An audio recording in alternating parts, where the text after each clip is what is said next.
Coastal road Vandre सीलिंगचं मुख्यमंत्र्यांच्या हस्ते उद्घाटन, उपमुख्यमंत्री देवेंद्र फडणवीसही उपस्थित। मरीन ड्राईव्ह ते वांद्रे हे अंतर आता 12 मिनिटांमध्ये होणार पार। शिंदे गटाच्या आमदार यामिनी जाधव यांच्याकडून मुंबईमध्ये बुरख्याचं वाटप, हिंदुत्ववादी म्हणवणाऱ्या शिंदे गटाला मुस्लिमांची आठवण कशी काय झाली? विरोधी पक्षांचा यामिनी जाधव यांना खोचक सवाल।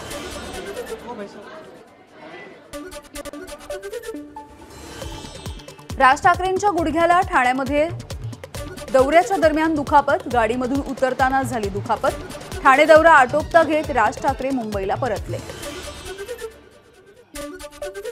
मंगल प्रभात लोढांचा निर्णय अजित पवारांकडून रद्द, चाणक्य एक्सलन्स सेंटरची निविदा रद्द।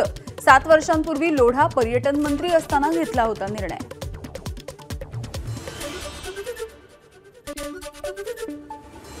बीएमसी मुंबईमध्ये उभारणार 100 कोटींचं मच्छी मार्केट, प्रधानमंत्री मत्स्य संपदा योजनेच्या अंतर्गत मरोळ फिश मार्केटची पुनर्बांधणी।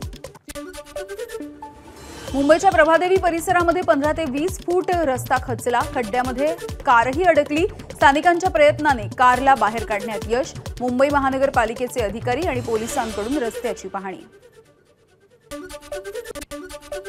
ठाण्यामध्ये भाजप युवा मोर्चा, युवा सेना आणि वारकरी संप्रदायाचं आंदोलन। प्रभू रामांच्या विरोधात ज्ञानेश महारावांनी केलेल्या वक्तव्याच्या निषेधार्थ आंदोलन। याबद्दल शरद पवार, ज्ञानेश महाराव आणि संभाजी ब्रिगेडनं माफी मागण्याची मागणी।